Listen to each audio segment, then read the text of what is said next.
My name is Mike Mills. I am a partner in the Environment, Land Use, and Natural Resources Practice Group.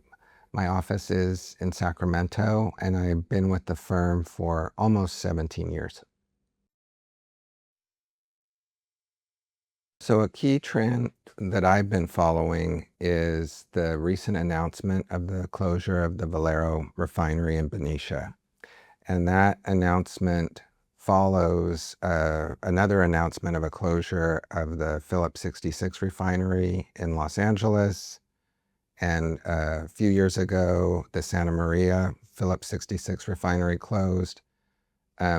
So it has brought a lot of attention to the fuel supply chain in California. And I think people are becoming increasingly concerned about the possibility of one additional refinery closing, what that would mean to the fuel supply for Californians. Clients should be paying attention to this trend now because they need to start scenario planning for the possibility that their fuel supply might be curtailed.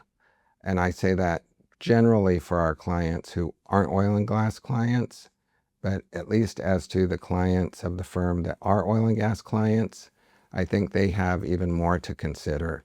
They have to consider who is buying their oil. Do they have a backup supply if their refinery that they're selling to goes out of business?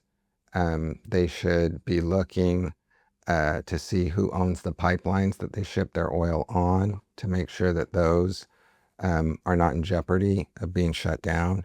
So there's a lot of factors that clients need to consider right now.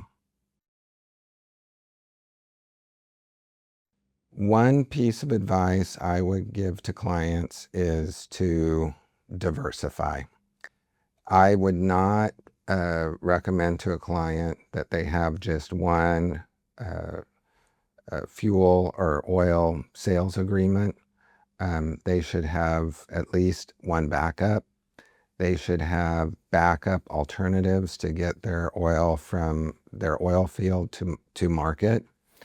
And that will ensure that they aren't left in a position where they have to shut in, say, a field because they can't get their oil from the field to a refinery.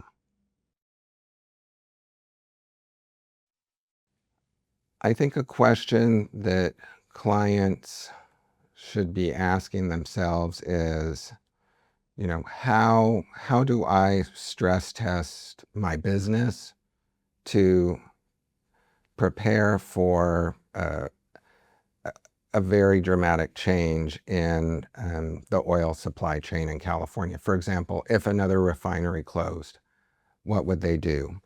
I think it's important to run all of those scenarios to make sure that your business can withstand a significant change like that. For example, if a pipeline operator shuts down a pipeline that you rely upon, what would you do?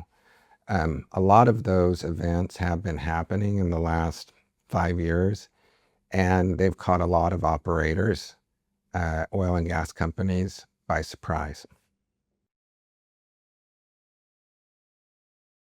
I think when it comes to oil and gas and energy generally, there are so many technologies and innovations that will help us make bridges to the next era of energy that will address many people's concerns about pollution from traditional oil and gas energy sources.